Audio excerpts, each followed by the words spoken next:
Let's make some terrain. Rebel Rogue. Hello and welcome to another episode of Rebel Rogue, where, as you saw from the introduction, I'm going to be trying to make some terrain. This is going to be part of a little mini-series sort of thing, where I'm going to try and build some different terrain pieces to fit in with the theme of an Astra Militarum field barracks. Or not even field barracks, just an Astra Militarum barrack. Let's actually have that one there. Right. So, this series may be out in 2021. I'm filming it in 2020. I don't know when I'm going to put it out, but if it's 2021, well, hooray, it's 2021. If it's not, I've just made myself look like an idiot. So, for this mini-series, you'll be needing some strange things. Strange things.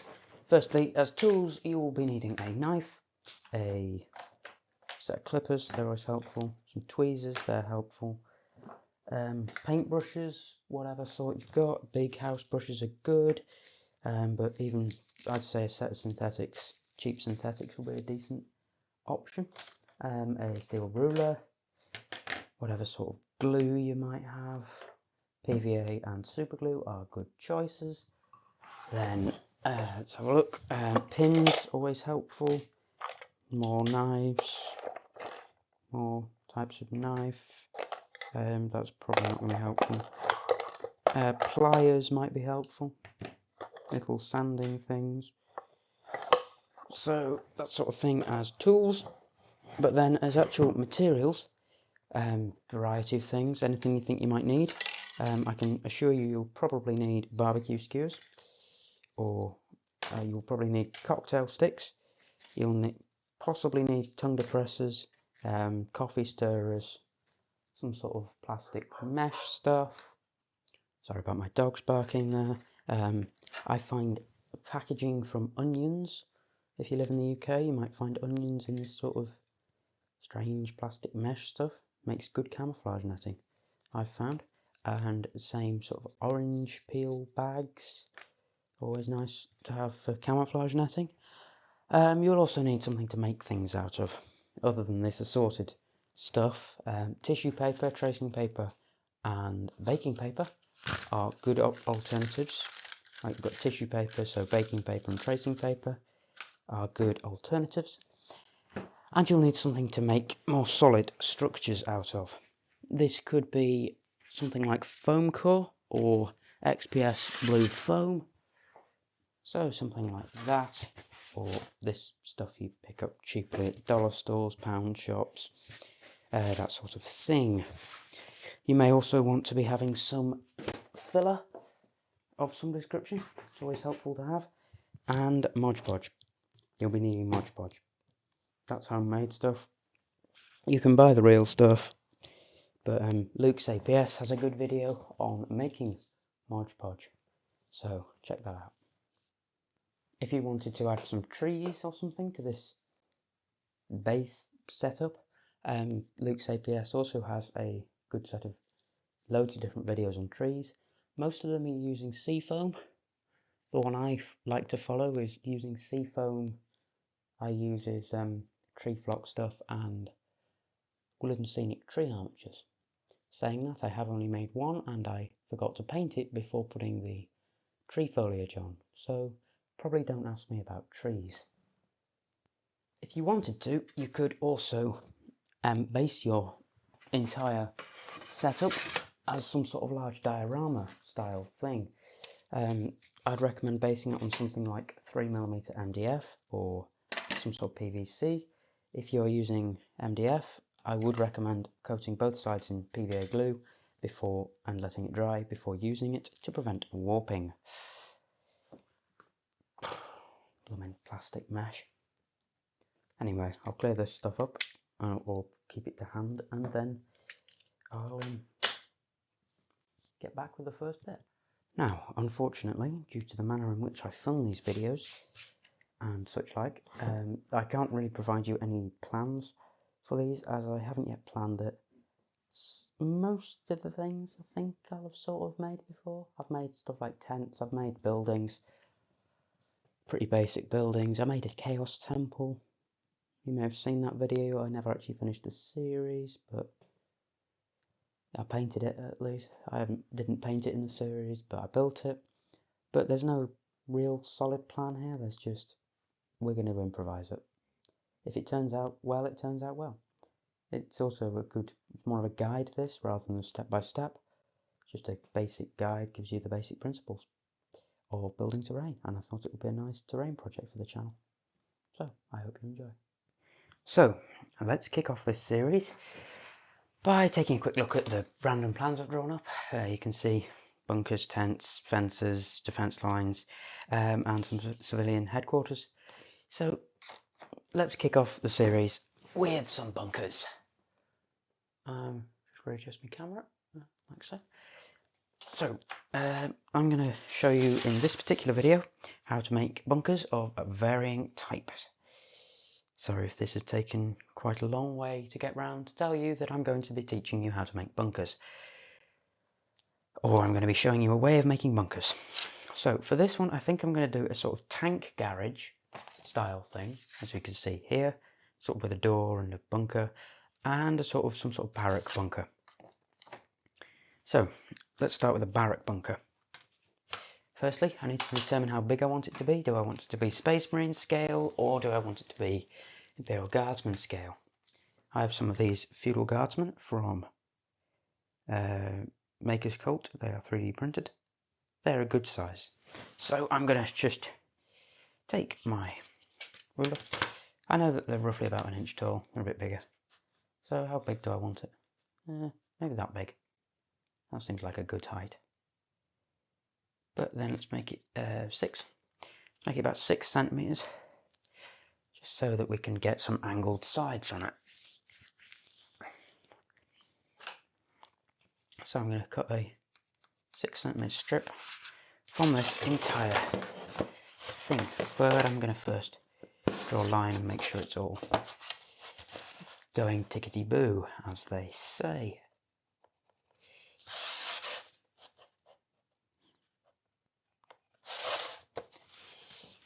Stand up.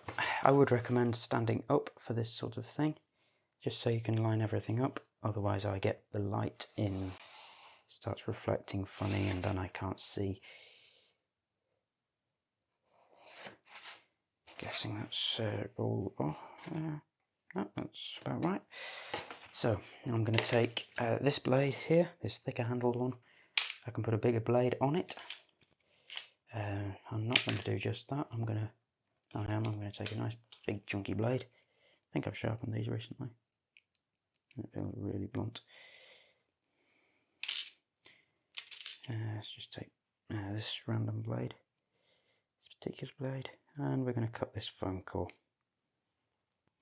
So, lining our steel ruler up against the line, taking our blade with our weird, strange, making sure it's the right way round and not overly.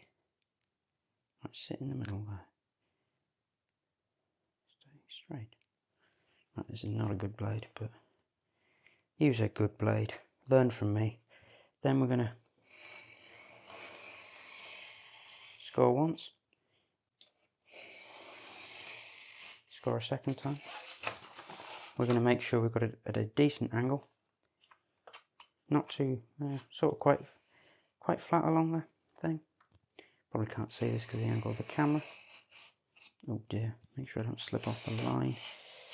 And then cut that piece out like that.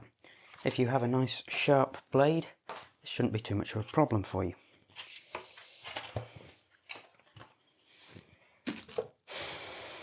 So, I'm going to use just this strip, I'm thinking, to make the bunker, apart from the roof, of course. How long is this strip? It's a 30... it's 300 and... what's that? That's not 110. That is 110. 415 millimeters long. We like to measure things in millimeters in this hobby. Nice clean cuts on both sides. So we've got 415 mil. I want be a rectangular bunker. Could make each side 2 sides of 12, 2 sides of 10, or I could do 2 sides of 15 and 2 sides. Let's have a look. 1 side 15, 2 sides 15. It's going to be too narrow. Let's reduce that to 12. Right. I'll mess about with this and be back for the interesting bit. So I have messed about with this a bit, and I think I'm in a good place to start sorting this out. So 1 cut, probably a bit, that was definitely too sharp. 2 cuts, 3 cuts. Got 1 piece here. I've then gonna have, where is it? This cut here. 1 cut, 2 cut, 3 cut. See what a mess I've made of this. Yep, mess. So I now have my 2 main bunker pieces. So guardsman scale. These are about the size of a standard guardsman, but so it's a decent length for an infantry bunker. Got this side, the other side, and then we'll put this bit in between. I'll cut that off camera. So I have cut the pieces for it, for this basic bunker, out of the foam. And now I'm going to put a taper, sort of taper thing on them. I'm just going to go from, put an angle on each side so that I get a slightly more interesting shape. So I'm just going to knock 1 centimetre or 10 millimetres off each side. Let's see if I can do this whilst not getting my big head in the way. 1 centimetre there and 1 centimetre there, like so. So I'm going to go, see this line, draw a line, then draw another line from there to the corner, and that's where I'm going to taper it. This is how I like to do tapers. Not a difficult thing to do.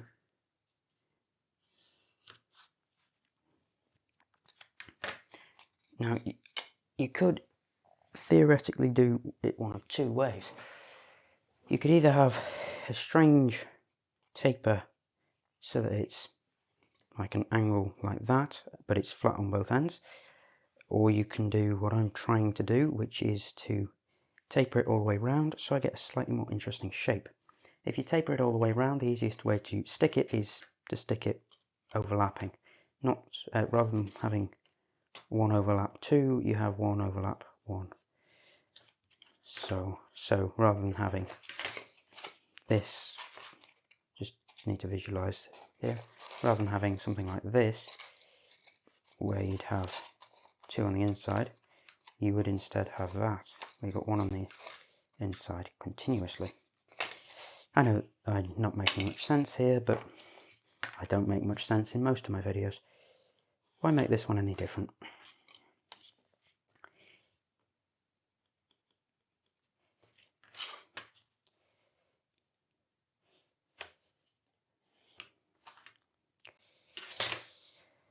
Right, I've shown you how to cut these things, but I will mark up the rest and cut the rest off camera, just to save time and video space and such like. As you can see, I have my 4 pieces. I have actually trimmed them all so that they're the same height, and so that they all work in a similar way. So we can now start gluing them. So something either like that, where you can line them up like that, or like I was talking about before, with the interlocking, interlacing thing, where you can do it like that. Depends whether you want it square or rectangular. I want mine rectangular, so I'm going to just do it sort of probably more like that, with them on the outside, just to keep it nice, sleek, simple. So once you've decided how you're going to do it, you can take some pins, wherever I've left them in my drawer, and just put a line of glue along here. I'd recommend using PVA glue. Yeah, just use PVA glue. And just pressing them together and putting a couple of pins through them there and there. I'll do that and be back when I've done it. So, here is the bunker in its pinned and gluing state. And this simple method can be applied to make many of these shells. But of course, they need a roof. The roof is quite a simple thing to make. You need, basically, you could use a piece of cardboard, you could use foam core. For this, I'm actually going to use a piece of cardboard. I'm going to quickly measure out that that's 10 and that is 8. So I need a 10 by 8 piece of cardboard, very thin, just to go on top of that, and probably another one to go on the bottom. You could have, I might even just leave the bottom open so that it fits better onto tables. I'll do that, and I'll glue it on in the same fashion as this is, and you could also very easily sand these to make it nice and flat, but really you don't massively need to bother, not a massive necessity. So I'll go off and get a piece of cardboard and glue it down. So I have glued on the roof, as you can see, nice little bunker. And there are a couple of other details we can put on this. The first of which is a door, which is quite a simple thing to do. You would take some strips of cardboard and just glue them cut them to a door shape and height using your figure for reference. You could even just cut a section out of the actual thing when you're doing it, which would be the sensible thing to do, but that would have been too easy. Instead, I'm just going to put a door frame on it and paint the door separately. I'm going to just take a quick estimate at how big I want it to be and just split it down the middle.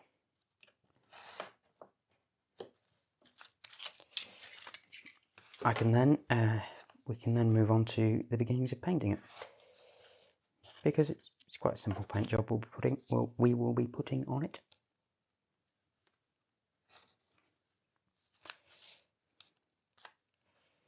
Simple paint job, but you will need some sort of Mod Podge or PVA glue sort of thing so we can coat the outside. I am going to be using Mod Podge, but you can use PVA glue. It's perfectly fine to use.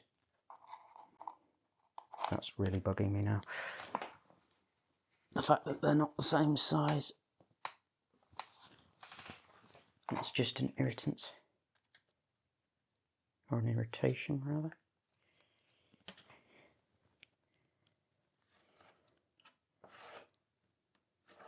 Yeah. And then I'll cut the top off and glue it on, and then we can get on to Mod Podging. So, now that that gluing of the door is complete, I can move on to Mod Podging the model. Now, for this we are actually going to be using a mix of Mod Podge, all this homemade Mod Podge. Sorry, I made a bit of a racket there. Take a brush or a stick or something. Let's take a tongue depressor, always good for mixing things. Just mix this round. Make sure it hasn't split or anything. And I'm going to take about that much. A bit more maybe. Right, take about that much Mod Podge. I think I'm going to apply this with a tongue depressor because I don't really want to ruin a brush by doing this. This technique will ruin your brushes. Don't use a brush. Use something like a tongue depressor, a cocktail stick, something similar to that. And that's probably good glue, isn't it? Then we want to take, sorry if I'm stuttering, not quite prepared. I want to take some sand. This is baked building sand. Don't know the price of this sort of thing, but sand from your beach will be fine. Bake it or spray it with disinfectant. And I'm going to simply mix it like that, probably about that much. I'm just going to mix it into the Mod Podge, and this will give it a bit of texture. I'm going to load it on, spread it out evenly across the whole model.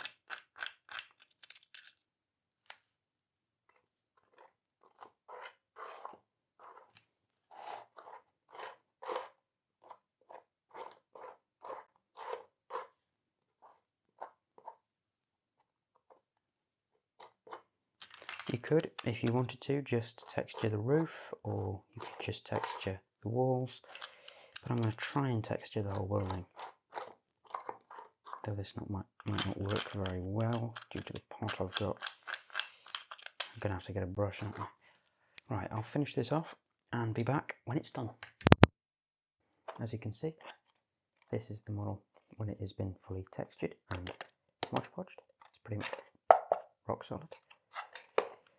And here is a, see if I can do that. Here is a tank or vehicle shed that I also made in between finishing this and recording this clip of video. I also am in the process of making a small bunker in a similar style. Now, for the tank shed, I didn't do the angled back as you see on this, but I did increase this angle here from about, you know, one centimeter to 2 centimeters. So I get a slightly shallower angle, but it's sort of longer. It's just a bit strange. Anyway, I glued some coffee stirrers to the side and some cocktail sticks across the windows. Now, tip for cutting windows, cut them before you glue it together. I couldn't put any in this because I glued it together, as you saw, before cutting any windows in it. But I would recommend certainly cutting windows before gluing things together. And making sure bars, if you're putting them on windows, are long enough to cover them. So, the question is, how do we paint one of these things? And that is what I'm going to be showing you right now. As you may be able to guess from the little setup I have here, this isn't my usual setup for this thing, but you know, where I am now, it's a good setup, good thing. We will be painting this model using an airbrush. If you don't have an airbrush, you can very easily use spray cans. I will be using Vallejo's Neutral Grey Model Air. It's the only grey I've got that is pre-thinned for an airbrush, and I much prefer pre-thinned airbrush paints over non-pre-thinned airbrush paints, because I can never get the consistency of non-airbrush paints right. So this is going to be quite loud. Oh, come on. Come on, spray.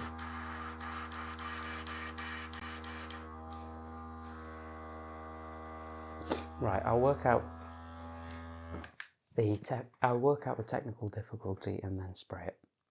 So I have managed to get my airbrush working, and I've managed to spray both buildings. The bunkers aren't complete, so I'm not going to spray them. But as you can see, it hasn't fully dried, but it's a nice sort of blue-grey colour, and it works quite well. Now, to go a bit above and beyond, you could do a couple of things to it. You could spray some camouflage patterns on it. I might do that if I get some time. You could also, I'm definitely going to paint those bars in the windows. I'm going to paint them with sort of a gunmetal or a very dark bronzy colour. And you can also paint the door. So, I hope you have enjoyed this video. If you have, be sure to leave it a like, smash that like button, all that. If you really liked it and really want to see more, and especially if you don't want to miss the other videos in this series, be sure to check out the rest of the channel and subscribe to the channel. It would be absolutely brilliant if you did that. So I'll leave links to my Facebook and Instagram down in the description, and if you want to check out any of the other videos, I'm sure there'll be some recommended to you if you're watching it on YouTube app or even web. So until next time, goodbye.